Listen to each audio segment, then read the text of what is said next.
ಇಂದಿನ ಸಾಕಾರದಲ್ಲಿ ಡೇಟ್ ಆಗಿದೆ 5/10/24।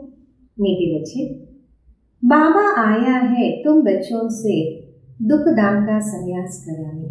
ಬಾಬಾ ಅಂತಿದ್ದಾರೆ, ಮಧುರಾದ ಮಕ್ಕಳೇ, ತಂದೆ ಬಂದಿದ್ದಾರೆ ತಮ್ಮ ಮಕ್ಕಳಿಂದ ದುಃಖಧಾಮದ ಸನ್ಯಾಸತ್ವವನ್ನು ಮಾಡಿಸಕ್ಕೆ। ಯಹಿ ಹೇ ಬೇಹದ್ ಕಾ ಸನ್ಯಾಸ್, ಇದೇ ಆಗಿದೆ ಅನಂತವಾದ ಸನ್ಯಾಸತ್ವ। ಪ್ರಶ್ನೆ, वो सन्यासियों के सन्यास में और तुम्हारे सन्यास में मुख्य अंतर क्या है? ಹೊರಗಡೆ ಸನ್ಯಾಸಿಗಳ ಸನ್ಯಾಸತ್ವದಲ್ಲಿ ಮತ್ತೆ ನಿಮ್ಮ ಸನ್ಯಾಸತ್ವದಲ್ಲಿ ಮುಖ್ಯ ಅಂತರ ಏನಿದೆ?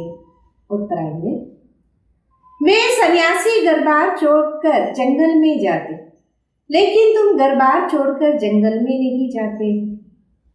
ಹೊರಗಡೆ ಸನ್ಯಾಸಿಗಳು ಮನೆ ಮಠ ಬಿಟ್ಟು ಕಾಡಿಗೆ ಹೋಗ್ತಾರೆ, ಆದರೆ ತಾವು ಮನೆ ಮಠ ಬಿಟ್ಟು ಕಾಡಿಗೆ ಹೋಗುವುದಿಲ್ಲ।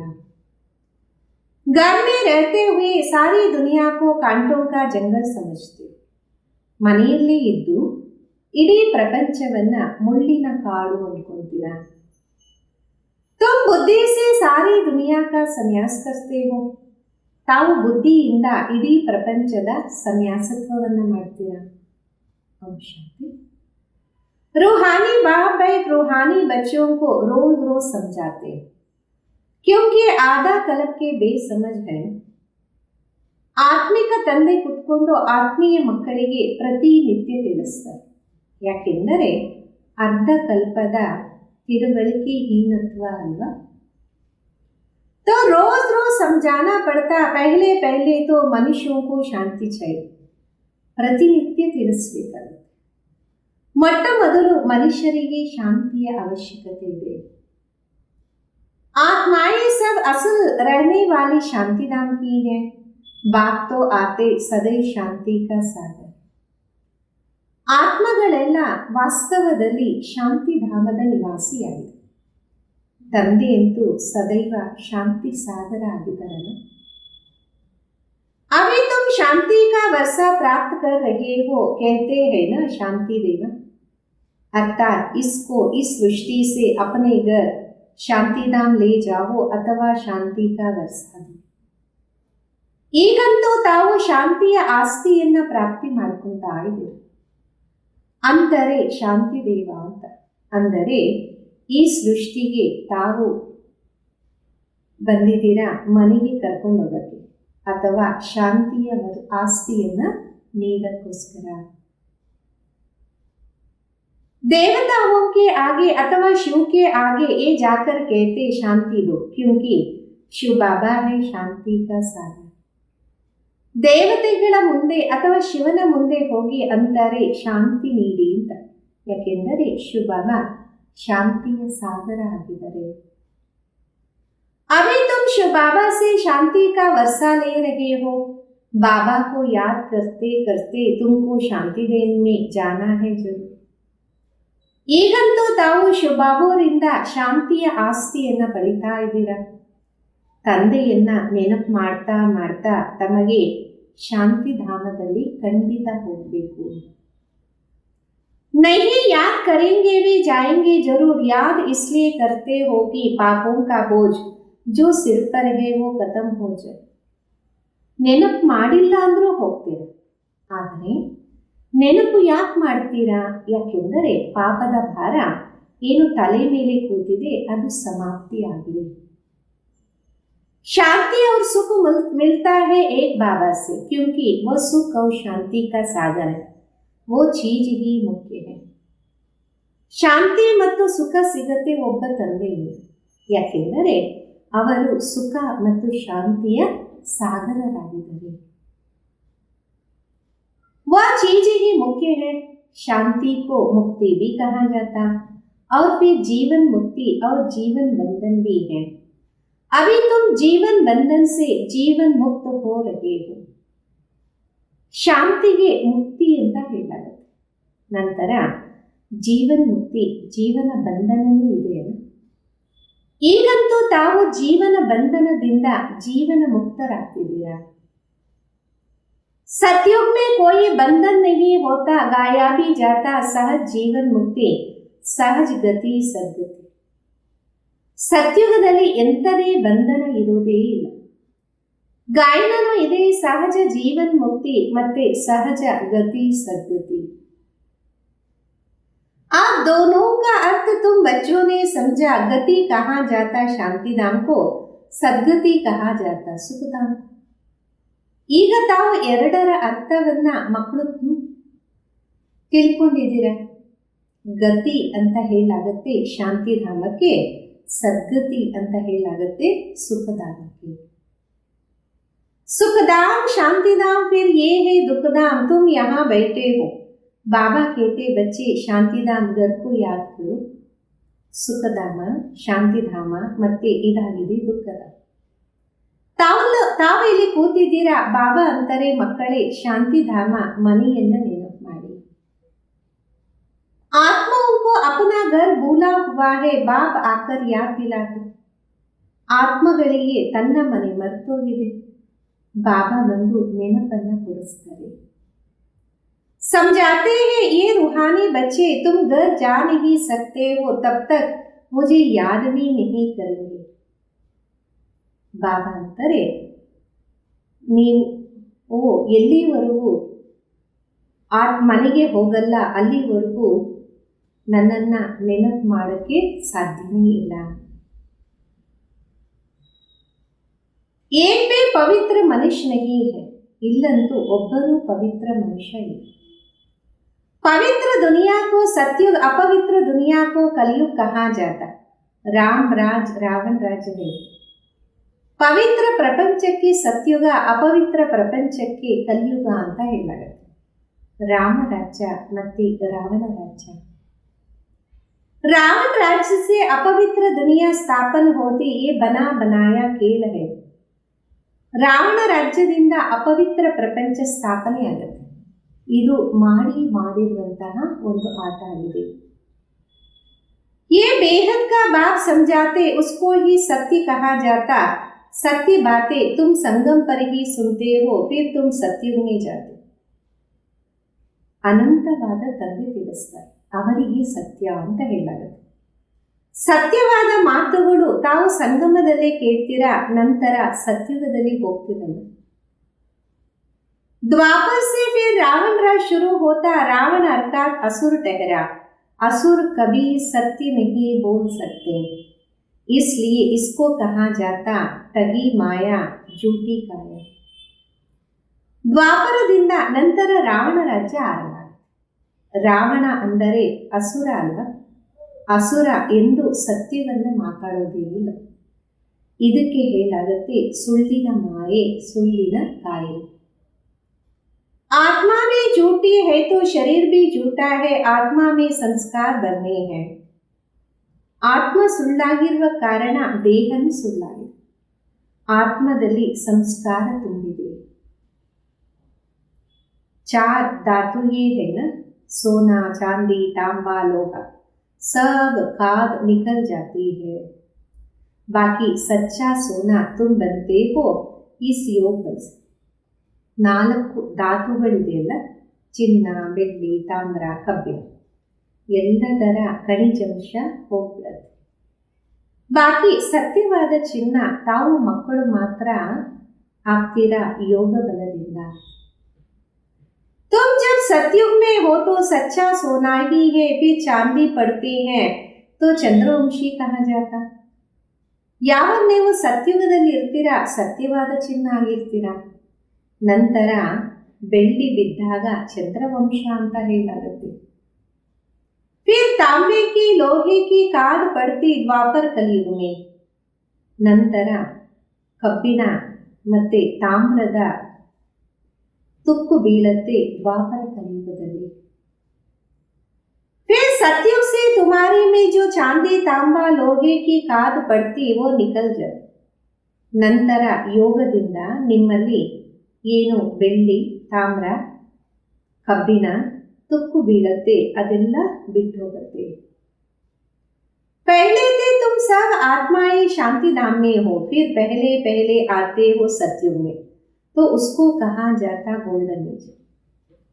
ಮೊಟ್ಟ ಮೊದಲು ತಾವೆಲ್ಲ ಆತ್ಮಗಳು ಶಾಂತಿಧಾಮದಲ್ಲಿ ಇರ್ತೀರಿ, ಮೊಟ್ಟ ಮೊದಲು ಬರೋದೇ ಸತ್ಯುಗದಲ್ಲಿ. ಅದಕ್ಕೆ ಹೇಳಲಾಗುತ್ತೆ ಚಿನ್ನದ ಪ್ರಪಂಚ, ಗೋಲ್ಡನ್ ಏಜ್ ಅಂತ.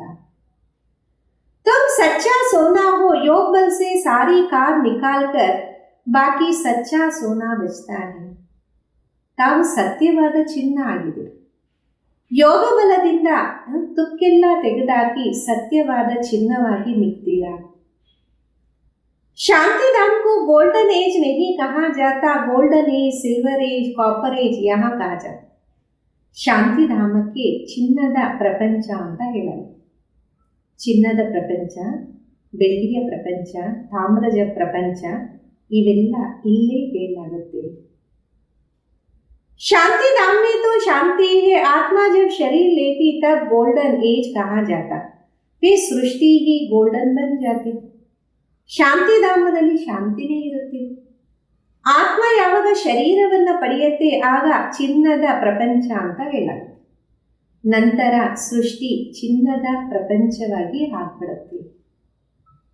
सतो प्रधान 5 तत्व से शरीर बनता, आत्मा सतो प्रधान है तो शरीर भी सतो प्रधान. सतो प्रधान 5 ತತ್ವಗಳಿಂದ ಶರೀರ ತಯಾರಾಗುತ್ತೆ.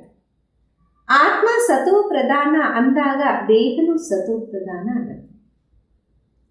फिर पिछाड़ी में आकर आयरन ए शरीर मिलता क्योंकि आत्मा में काद पड़ती है. ಅಂತ್ಯದಲ್ಲಿ ಕಬ್ಬಿಣದ ದೇಹ ಸಿಗತ್ತೆ, ಆತ್ಮದಲ್ಲೂ ತುಕ್ಕು ಬೀಳುತ್ತಲ್ಲ. तो गोल्डन एज, सिल्वर एज इस सृष्टि को कहा जाता है. ಚಿನ್ನದ ಪ್ರಪಂಚ, ಬೆಳ್ಳಿಯ ಪ್ರಪಂಚ ಅಂತ ಈ ಸೃಷ್ಟಿಗೆ ಹೇಳಲಾಗುತ್ತೆ. तो आप बच्चों को क्या करना है? पहले पहले शांति धाम जाना है. इसलिए बाबा को याद करना, तभी तमो प्रधान से सतो प्रधान बन. ಈಗ ಮಕ್ಕಳೇನು ಮಾಡಬೇಕು? ಮೊಟ್ಟ ಮೊದಲು ಶಾಂತಿ ಧಾಮಕ್ಕೆ ಹೋಗಬೇಕು. ಅದಕ್ಕೋಸ್ಕರ ತಂದೆಯನ್ನ ನೆನಪು ಮಾಡಬೇಕು. ಹಾಗೆ ತಮೋ ಪ್ರಧಾನದಿಂದ सतो प्रधान रहते. इसमें टाइम उतना ही लगता जितना टाइम बाबा यहाँ रहते. वह गोल्डन एज में पार्ट लेते नहीं. ಇದರಲ್ಲಿ ಅಷ್ಟೇ ಸಮಯ ಇರುತ್ತೆ ಎಷ್ಟು ಸಮಯ ಬಾಬಾ ಇಲ್ಲಿರ್ತಾರೆ. ಅವರು ಚಿನ್ನದ ಪ್ರಪಂಚದಲ್ಲಿ ಪಾತ್ರವನ್ನು ಅಭಿನಯ ಮಾಡೋದಿಲ್ಲ. तो आत्मा को जब शरीर मिलता तब कहा जाता ये गोल्डन एज जीवात्मा. ऐसे नहीं कहेंगे गोल्डन एज आत्मा, नहीं. गोल्डन एज जीवात्मा फिर सिल्वर एज जीवात्मा होती है. ಯಾವಾಗ ಆತ್ಮ ಶರೀರವನ್ನು ಪಡೆಯುತ್ತೆ ಆವಾಗ ಹೇಳಲಾಗತ್ತೆ ಚಿನ್ನದ ಪ್ರಪಂಚದ ಜೀವಾತ್ಮ ಅಂತ. ಆ ರೀತಿ ಅಲ್ಲ ಚಿನ್ನದ ಏಜ್ ಆತ್ಮ ಅಂತ ಇಲ್ಲ. ಚಿನ್ನದ ಏಜ್ ಜೀವಾತ್ಮ ಮತ್ತೆ ಬೆಳ್ಳಿಯ ಏಜ್ ಜೀವಾತ್ಮ ಅಂತ. तो यहाँ तुम बैठे हो, तुमको शांति भी है तो सुख भी प्राप्त होता. तो क्या करना चाहिए? ತಾವಿ ಇಲ್ಲಿ ಉಪಸ್ಥಿತರಾಗಿದ್ದೀರಾ ಅಂದ ಮೇಲೆ ತಮಗೆ ಶಾಂತಿನೂ ಬೇಕು, ಸುಖದ ಪ್ರಾಪ್ತಿನೂ ಆಗುತ್ತೆ. ಇನ್ನೇನು ಬೇಕು? दुख धाम का संन्यास है, इसको कहा जाता बेहद का संन्यास. इन सन्यासियों का हद का संन्यास घर बार छोड़ जंगल में जाते. ದುಃಖದ ಸನ್ಯಾಸತ್ವ ಇದಕ್ಕೆ ಹೇಳಲಾಗುತ್ತೆ ಅನಂತವಾದ ಸನ್ಯಾಸತ್ವ. ಆ ಸನ್ಯಾಸಿಗಳದು ಹದ್ದಿನ ಸನ್ಯಾಸತ್ವ, ಮನೆ ಮಠ ಬಿಟ್ಟು ಕಾಡಿಗೆ ಹೋಗ್ತಾರೆ. उसको ये पता नहीं कि सृष्टि सारी ही जंगल है. ಅವನಿಗೆ ಇದು ಗೊತ್ತೇ ಇಲ್ಲ, ಇಡೀ ಪ್ರಪಂಚ ಇವತ್ತು ಕಾಡಾಗಿದೆ. ये कांटों का जंगल है, ये कांटों की दुनिया, वो है फूलों की दुनिया. ಇದು ಮುಳ್ಳಿನ ಕಾಡು, ಇದು ಮುಳ್ಳಿನ ಪ್ರಪಂಚ ಆದರೆ ಅದು ಹೂವಿನ ಪ್ರಪಂಚ. वो बल संन्यास करते परंतु फिर भी कांटों की दुनिया में, जंगल में, शहर से दूर दूर जाकर. ಬಲೆ ಅವರು ಸನ್ಯಾಸತ್ವವನ್ನು ಮಾಡಬಹುದು, ಆದರೆ ಕಾಡಿನ ಅಂದರೆ ಈ ಮುಳ್ಳಿನ ಕಾಡಿನಲ್ಲೇ ಇರ್ತಾರೆ. ಕಾಡಿಂದ ಊರಿಗೆ ಬಂದು ದೂರ ದೂರ ಇರ್ತಾರೆ. उनका है निवृत्ति मार्ग, तुम्हारा है प्रवृत्ति मार्ग. तुम पवित्र जोड़ी थे अब अपवित्र बने. ಅವ್ರದ್ದಾಗಿದೆ ನಿವೃತ್ತಿ ಮಾರ್ಗ, ನಿಮ್ದಾಗಿದೆ ಪ್ರವೃತ್ತಿ ಮಾರ್ಗ. ತಮ್ಮದು ಪವಿತ್ರವಾದ ಜೋಡಿಯಾಗಿದೆ, ಅವರದು ಅಪವಿತ್ರ ಆಗಿದೆ. उनको गृहस्थ धर्म में कहते, सन्यासी तो आते ही बाद में है.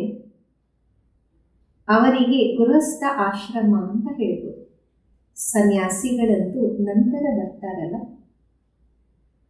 इस्लामी बौद्धि भी बाद में आते, क्रिश्चियन से कुछ पहले आते.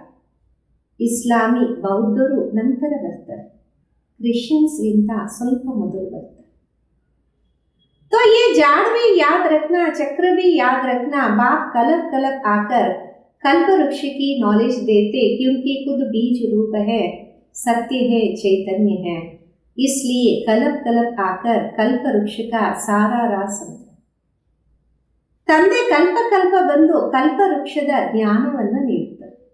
ಯಾಕೆಂದರೆ ಸ್ವಯಂ ಬೀಜ ರೂಪರಾಗಿದ್ದಾರೆ, ಸತ್ಯ ಆಗಿದ್ದಾರೆ, ಚೈತನ್ಯ ಆಗಿದ್ದಾರೆ. ಅದಕ್ಕೋಸ್ಕರ ಕಲ್ಪ ಕಲ್ಪ ಬಂದು ಕಲ್ಪ ವೃಕ್ಷದ ರಹಸ್ಯವನ್ನು ತಿಳಿಸ್ಕೊಡ್ತಾರೆ. तुम आत्मा हो, परंतु तुमको ज्ञान सागर, सुख सागर, ಶಾಂತಿ का ಸಾಗರ್ नहीं कहा जाए. ತಾವು ಆತ್ಮರಾಗಿದ್ದೀರ, ಆದರೆ ತಮಗೆ ಜ್ಞಾನ ಸಾಗರ, ಸುಖದ ಸಾಗರ, ಶಾಂತಿಯ ಸಾಗರ ಅಂತ ಹೇಳಕ್ಕೆ ಸಾಧ್ಯ ಇಲ್ಲ. ये महिमा एक ही बाबा की है जो तुमको ऐसे बनाते. बाप की ये महिमा सदैव के लिए. ಈ ಒಂದು ಮಹಿಮೆ ಒಬ್ಬ ತಂದೆಯದಾಗಿದೆ, ನಿಮ್ಮನ್ನು ಆ ರೀತಿ ತಯಾರು ಮಾಡ್ತಾ ಇದ್ದಾರೆ. ಬಾಬುರ ಮಹಿಮೆಯಂತೂ ಸದಾ ಇದ್ದೇ ಇರುತ್ತೆ. सदा ये पवित्र है और निराकार है, सिर्फ थोड़े समय के लिए आते हैं पावन बन. ಅವರು ಸದಾ ಪವಿತ್ರ ಆಗಿದ್ದಾರೆ, ನಿರಾಕಾರ ಆಗಿದ್ದಾರೆ. ಸ್ವಲ್ಪ ಸಮಯಕ್ಕೋಸ್ಕರ ಬರ್ತಾರೆ, ಪಾವನವಾಗಿ ಮಾಡೋಕ್ಕೋಸ್ಕರ. सर्वव्यापी की तो बात ही नहीं, तुम जानते हो बाप सदा यहाँ ही रहते. ಸರ್ವವ್ಯಾಪಿ ಅನ್ನುವ ಮಾತೇ ಇಲ್ಲ. ತಮಗೆ ಗೊತ್ತಿದೆ ಬಾಬಾ ಸದಾ ಇಲ್ಲೇ ಇರ್ತಾರೆ. भक्ति मार्ग में सदैव उनको याद करते हैं, सत्युग में तो याद करने की दरकार ही नहीं. ಭಕ್ತಿ ಮಾರ್ಗದಲ್ಲಿ ಸದಾ ಅವರನ್ನು ನೆನಪು ಮಾಡ್ತಾರೆ, ಸತ್ಯುಗದಲ್ಲಿ ನೆನಪು ಮಾಡುವ ಅವಶ್ಯಕತೆನೇ ಇರಲ್ಲ. रावण राज्य में तुम्हारा चिल्लाना शुरू होता, वही आकर सुख शांति देते, तो फिर जरूर अशांति में उनकी याद आती. ರಾವಣ ರಾಜ್ಯದಲ್ಲಿ ನಾವು ಕೂಗಾಡೋದಕ್ಕೆ ಆರಂಭ ಮಾಡ್ತೀವಿ, ಆಗ ಬಂದು ಸುಖ ಶಾಂತಿಯನ್ನು ನೀಡುತ್ತದೆ. ಮತ್ತೆ ಖಂಡಿತ ಅಶಾಂತಿಯಲ್ಲೂ ನೆನಪು ಮಾಡ್ತೀವಲ್ಲ. बाप समझाते हर 5000 वर्ष बाद में आता, आधा कल्प है सुख, आधा कल्प है दुख. ಬಾಬಾ ತಿಳಿಸ್ತಾರೆ, ಪ್ರತಿ 5000 ವರ್ಷದ ನಂತರ ನಾನು ಬರ್ತೀನಿ. ಅರ್ಧ ಕಲ್ಪ ಸುಖ ಆದರೆ ಅರ್ಧ ಕಲ್ಪ ದುಃಖ ಆಗಿದೆ. दुख दाम के बाद ही रावण राज शुरू होता, इसमें पहला नंबर मूल है देह अभिमान. ಅರ್ಧ ಕಲ್ಪದ ನಂತರ ರಾವಣ ರಾಜ್ಯ ಆರಂಭ ಆಗುತ್ತೆ. ಇದರಲ್ಲಿ ಮೊಟ್ಟ ಮೊದಲು ನಂಬರ್ 1 ಆಗಿದೆ ದೇಹದ ಅಭಿಮಾನ. उसके बाद ही फिर और विचार आते हैं. ಇದರ ನಂತರನೇ ಬೇರೆ ಬೇರೆ ವಿಚಾರಗಳು ಬರುತ್ತೆ. आप बाप समझाते, अपने को आत्मा समझो, देही अभिमानी बनो, आत्मा का ही परिचय चाहिए. ಈಗ ಬಾಬಾ ತಿಳಿಸ್ತಾರೆ, ನಿಮ್ಮನ್ನ ನೀವು ಆತ್ಮ ಅಂತ ತಿಳ್ಕೊಳ್ಳಿ, ಆತ್ಮಿಕ ಸ್ಥಿತಿಯಲ್ಲಿರಿ, ಆತ್ಮದ ಪರಿಚಯ ಅವಶ್ಯಕತೆ ಇದೆ. मनुष्य तो सिर कहते आत्मा भ्रुकुटी के भी चमकती है, अभी तुम समझते हो वो है अकाल मूर्त. उस अकाल मूर्त आत्मा का तख्त ये शरीर है. ಮನುಷ್ಯರಂತಿರ್ತಾರೆ ಆತ್ಮ ಭ್ರುಕುಟಿಯ ಮಧ್ಯದಲ್ಲಿ ಒಳಿಯುತ್ತೆ ಅಂತ. ಈಗ ತಮಗೆ ಗೊತ್ತಿದೆ ಇದಾಗಿದೆ ಅಕಾಲ ಮೂರ್ತ. ಆ ಅಕಾಲ ಮೂರ್ತ ಆತ್ಮದ ಸಿಂಹಾಸನ ಈ ಶರೀರ ಆಗಿದೆ. आत्मा बैठती भी भ्रुकुटी में है. अकाल मूर्त का ये तख्त है, सब चैतन्य अकाल तख्त.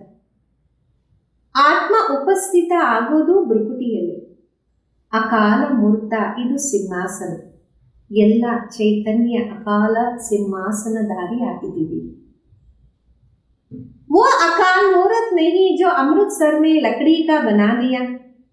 बाबा ने समझाया जो भी मनुष्य मात्र है सबका अपना अपना अकाल तख्त है। ಆ ಅಕಾಲ ಸಿಂಹಾಸನ ಅಲ್ಲ, ಏನು ಅಮೃತ್ಸರದಲ್ಲಿ ಕಟ್ಟಿಗೆಯ ಅಂದ್ರೆ ಮರದ ಸಿಂಹಾಸನವನ್ನ ಮಾಡಿ ಇಟ್ಟುಬಿಟ್ಟಿದ್ದಾರೆ. ಬಾಬಾ ಅವರು ತಿಳಿಸ್ತಾರೆ, ಯಾರೆಲ್ಲ ಮನುಷ್ಯ ಮಾತ್ರರಿದ್ದಾರೆ ಅವರದೆಲ್ಲ ತಮ್ಮದೇ ಆದಂತಹ ಅಕಾಲ ಸಿಂಹಾಸನ ಇದೆ. आत्मा आकर यहाँ विराजमान होती, सतयुग हो या कलयुग हो, आत्मा का तख्त है ही मनुष्य शरीर. ಆತ್ಮ ಇಲ್ಲೇ ಬಂದು ಉಪಸ್ಥಿತ ಆಗುತ್ತೆ, ಬಲೆ ಅದು ಸತ್ಯುಗ ಆಗಿರಲಿ ಅಥವಾ ಕಲಿಯುಗ ಆಗಿರಲಿ. ಆತ್ಮದ ಸಿಂಹಾಸನ ಮಾನವನ ದೇಹ ಆಗಿದೆ. तो कितने अकाल तख्त है, जो भी मनुष्य मात्र है अकाल आत्माओं का तख्त है. आत्मा एक तख्त छोड़ दूसरा लेती है. ಅಂದಮೇಲೆ ಎಷ್ಟೊಂದು ಅಕಾಲ ಸಿಂಹಾಸನ ಇದೆ. ಯಾರೆಲ್ಲ ಮನುಷ್ಯ ಮಾತ್ರರಿದ್ದಾರೆ ಅವರೆಲ್ಲ ಆತ್ಮಗಳ ಸಿಂಹಾಸನ ಅಕಾಲ ಸಿಂಹಾಸನ ಆಗಿದೆ. ಆತ್ಮ ಒಂದು ಸಿಂಹಾಸನವನ್ನು ಬಿಟ್ಟು ತಕ್ಷಣ ಮತ್ತೊಂದು ಪಡೆಯುತ್ತೆ. पहले छोटा तख्त होता फिर बड़ा होता, ये शरीर रूपी तख्त छोटा बड़ा होता. वो लकड़ी का तख्त जिसको सिख लोग अकाल तख्त कहते हैं, वो तो छोटा बड़ा नहीं होता. ಮೊದಲು ಈ ಸಿಂಹಾಸನ ದೇಹ ಅನ್ನುವ ಅಕಾಲ ತಖ್ತ ಸಿಂಹಾಸನ ಚಿಕ್ಕದಾಗಿರುತ್ತೆ, ನಂತರ ದೊಡ್ಡದಾಗುತ್ತೆ. ಶರೀರ ಅನ್ನುವ ಸಿಂಹಾಸನ ಚಿಕ್ಕದಿಂದ ದೊಡ್ಡದಾಗುತ್ತೆ. ಅಲ್ಲಂತೂ ಮರದ ಸಿಂಹಾಸನ ಏನು ಸಿಖ್ ಧರ್ಮದವರು ಅಕಾಲ ಸಿಂಹಾಸನ ಅಂತಾರೆ, ಅದು ಎಂದೂ ಚಿಕ್ಕದು ದೊಡ್ಡದು ಆಗೋದೇ ಇಲ್ಲ. ये किसको पता नहीं कि सब मनुष्य मात्र का अकाल तख्त ये भ्रुकुटी है. आत्मा अकाल है, कब विनाश नहीं होती. ಇದು ಯಾರಿಗೂ ಗೊತ್ತಿಲ್ಲ, ಎಲ್ಲ ಮನುಷ್ಯ ಮಾತ್ರರ ಅಕಾಲ ಸಿಂಹಾಸನ ಈ ಭ್ರುಕುಟಿಯಾಗಿದೆ. ಆತ್ಮ ಅಕಾಲ ಆಗಿದೆ, ಅದರ ವಿನಾಶ ಎಂದೂ ಆಗೋದೇ ಇಲ್ಲ. आत्मा को तख्त भिन्न भिन्न मिलते, सतयुग में तुमको बड़ा फर्स्ट क्लास तख्त मिलता, उसको कहते गोल्डन ಏಜ್ तख्त. ಆತ್ಮದ ಸಿಂಹಾಸನ ಭಿನ್ನ ಭಿನ್ನವಾಗಿ ಸಿಗುತ್ತೆ. ಸತ್ಯುಗದಲ್ಲಿ ನಿಮಗೆ ಬಹಳ ದೊಡ್ಡದು ಫಸ್ಟ್ ಕ್ಲಾಸ್ ಸಿಂಹಾಸನ ಸಿಗುತ್ತೆ, ಅದಕ್ಕೆ ಚಿನ್ನದ ಸಿಂಹಾಸನ ಅಂತ ಹೇಳ್ಬೋದು. फिर उस आत्मा को सिल्वर कॉपर आयरन एज तख्त मिलता, फिर गोल्डन एज तख्त चाहिए तो जरूर पवित्र बनना पड़े. ನಂತರ ಆತ್ಮಕ್ಕೆ ಬೆಳ್ಳಿ ತಾಮ್ರ ಕಬ್ಬಿಣದ ಸಿಂಹಾಸನ ಸಿಗುತ್ತೆ. ಮತ್ತೆ ಚಿನ್ನದ ಸಿಂಹಾಸನ ಬೇಕಾದರೆ ಖಂಡಿತ ಪವಿತ್ರರಾಗಲೇಬೇಕು. इसलिए बाबा कहते मामी कम याद करो तो तुम्हारे कान निकल जाएंगे, फिर तुमको ऐसा दैवी तख्त मिल जाएगा.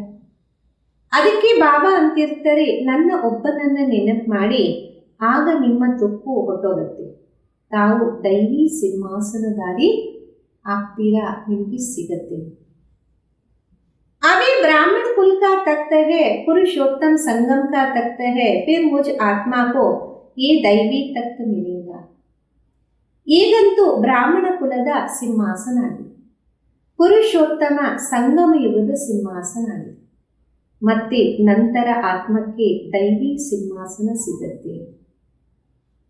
ये बातें दुनिया के मनुष्य नहीं जानते. देह अभिमान में आने के बाद एक दो को दुख देते रहते, इसलिए इसको दुखधाम कहा जाता. ಈ ಎಲ್ಲ ಮಾತುಗಳು ಮನುಷ್ಯರಿಗೆ ಅರ್ಥನೇ ಆಗೋದಿಲ್ಲ, ತಿಳುವಳಿಕೆನೇ ಇಲ್ಲ. ದೇಹ ಅಭಿಮಾನದಲ್ಲಿ ಬಂದಿರುವ ಕಾರಣ ಒಬ್ಬರು ಇನ್ನೊಬ್ಬರಿಗೆ ದುಃಖವನ್ನೇ ನೀಡ್ತಿರ್ತಾರೆ, ಇದಕ್ಕೆ ದುಃಖಧಾಮ ಅಂತ ಹೇಳ್ಬೋದು.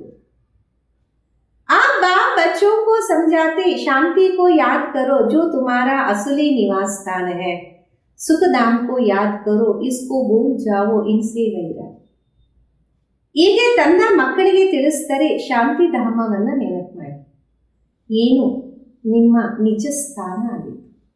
ಸುಖಧಾಮವನ್ನು ನೆನಪು ಮಾಡಿ, ಅದನ್ನು ಮರಿಬೇಡಿ, ಇದರಿಂದ ವೈರಾಗ್ಯ ಇರಲಿ. ऐसे भी नहीं सन्यासियों मिसाल घर बार छोड़ना है, बाप समझाते वो एक तख्त अच्छा दूसरे तख्त बुरा है. ಆ ರೀತಿಯೂ ಅಲ್ಲ, ಸನ್ಯಾಸಿಗಳ ಸಮಾನ ಮನೆ ಮಠ ಬಿಟ್ಟೋಗ್ಬೇಕು. ಬಾಬಾ ತಿಳಿಸ್ತಾರೆ, ಅದು ಒಂದು ಕಡೆ ಒಳ್ಳೆಯದಾದ್ರೆ ಇನ್ನೊಂದು ಕಡೆ ಕೆಟ್ಟದೂ ಇರುತ್ತೆ. तुम्हारा तो अच्छा ही है, उसका अतियोग अच्छा भी है बुरा भी है, क्योंकि देवताएं जब वाम मार्ग में जाते तो भारत को तमाने के लिए पवित्रता जरूर चाहिए, तो उसमें भी मदद करते. ನಿಮ್ಮದಂತೂ ಒಳ್ಳೆಯದೇ ಒಳ್ಳೆಯದು, ಅವರದ್ರಲ್ಲಿ ಒಳ್ಳೆಯದೂ ಇರುತ್ತೆ, ಅಟಯೋಗ ಅಲ್ವಾ, ಕೆಟ್ಟದೂ ಇರುತ್ತೆ. ಯಾಕೆಂದ್ರೆ ದೇವತೆಗಳು ಯಾವಾಗ ವಾಮ ಮಾರ್ಗದಲ್ಲಿ ಹೋಗ್ತಾರೆ, ಭಾರತವನ್ನ ಕಾಪಾಡಕ್ಕೋಸ್ಕರ ಪವಿತ್ರತೆನೂ ಬೇಕು, ಅದರಿಂದಲೂ ಸಹಯೋಗ ಸಿಗುತ್ತೆ. ಭಾರತ ಅವಿನಾಶಿ ಕಣ ಹೈ, ಬಾತ್ ಕಾ ಭಿ ಆನಾ ಯಹಾ ಹಿ ಹೈ. ಭಾರತನು ಅವಿನಾಶಿ ಕಂಡ ಆಗಿದೆ, ಬಾಬಾ ಬರುವುದು ಇಲ್ಲೇ ಆಗಿದೆ. तो यहाँ पर बेहद का बाबा आते, वो सबसे बड़ा तीर्थ स्थान हो गया ना. ಇಲ್ಲಿ ತಂದೆ ಬರ್ತಾರೆ, ಅನಂತವಾದ ತಂದೆ ಬರ್ತಾರೆ, ಅದು ಬಹಳ ದೊಡ್ಡ ತೀರ್ಥ ಸ್ಥಾನ ಆಯ್ತಲ್ಲ. ಸರ್ವಕ್ಕೆ ಸದ್ಗತಿ ಬಾಬಾ ಹಿ ಕರಾತೆ, ಇಸ್ಲಿಯೇ ಭಾರತ ಹಿ ಊಂಚತೆ ಊಂಚ ದೇಶ ಹೈ. ಸರ್ವರಿಗೂ ಸದ್ಗತಿ ಬಾಬಾನೇ ಮಾಡಿಸ್ತಾರೆ, ಅದಕ್ಕೆ ಭಾರತ ಅತಿ ಉತ್ತಮವಾದ ದೇಶ ಆಗಿರುತ್ತೆ. मूल बात बाबा समझाते, बच्चे याद की यात्रा में रहो.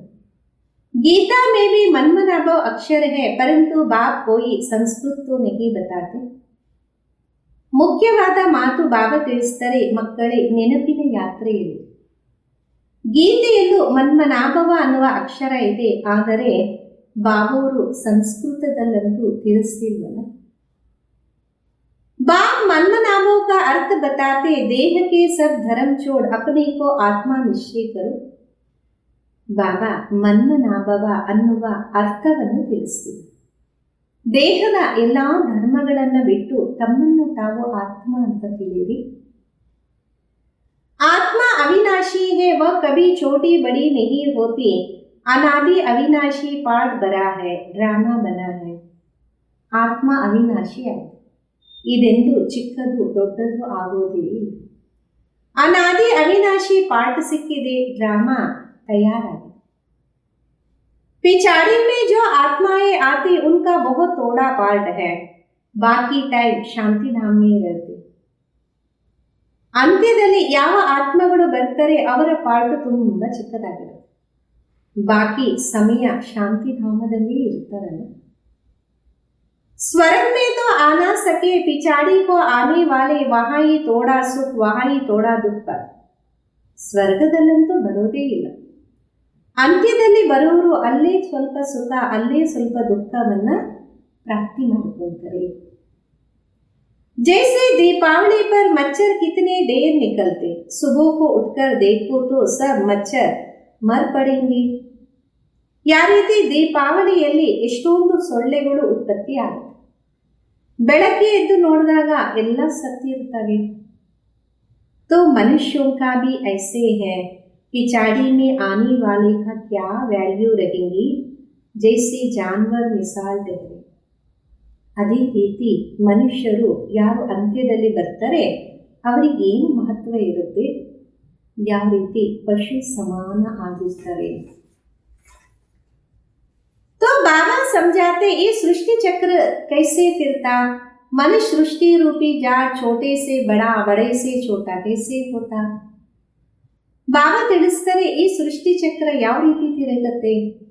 ಮನುಷ್ಯ ಸೃಷ್ಟಿ ಅನ್ನುವ ವೃಕ್ಷ ಸಣ್ಣದಿಂದ ದೊಡ್ಡದು, ದೊಡ್ಡದಿಂದ ಸಣ್ಣದಿಂಗಾಗುತ್ತೆ. सतयुग में कितने तोड़े मनुष्य, कलयुग में कितनी वृद्धि हो, जाड़ बड़ा हो जाता. ಸತ್ಯುಗದಲ್ಲಿ ಎಷ್ಟು ಕಡಿಮೆ ಮಾನವರು ಇರ್ತಾರೆ, ಕಲಿಯುಗದಲ್ಲಿ ಎಷ್ಟೊಂದು ವೃದ್ಧಿಯಾಗಿ ವೃಕ್ಷ ದೊಡ್ಡದಾಗ್ಬಿಡುತ್ತೆ. मुख्य बात बाबा ने इशारा दिया, गृहस्थ व्यवहार में रहते मामेकम याद करो. ಮುಖ್ಯವಾದ ಮಾತು ಬಾಬಾ ಸೈಗೆ ಮಾಡಿಸಿದರೆ, ಗೃಹಸ್ಥ ವ್ಯವಹಾರದಲ್ಲಿದ್ದು ನನ್ನ ಒಬ್ಬನನ್ನ ನೆನಪು ಮಾಡಿ.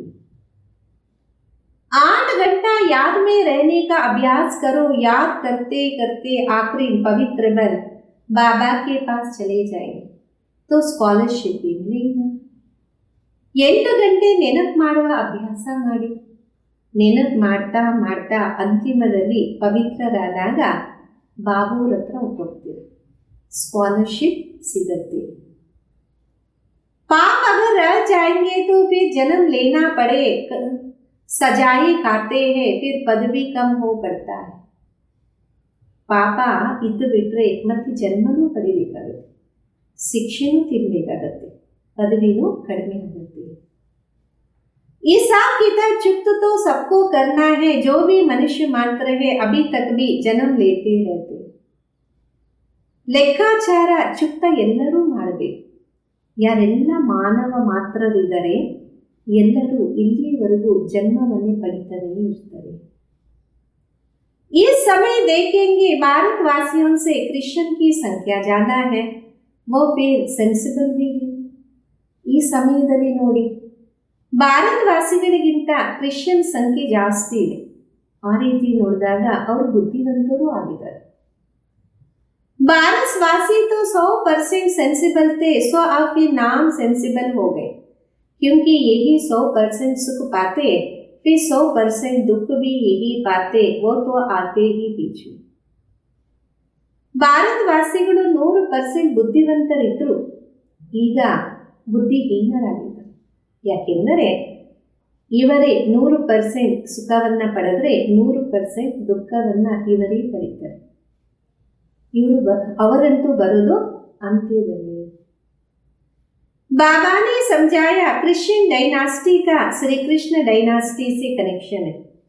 क्रिश्चियन ने राज्य छीना, फिर क्रिश्चियन डायनास्टी से ही राज्य मिला.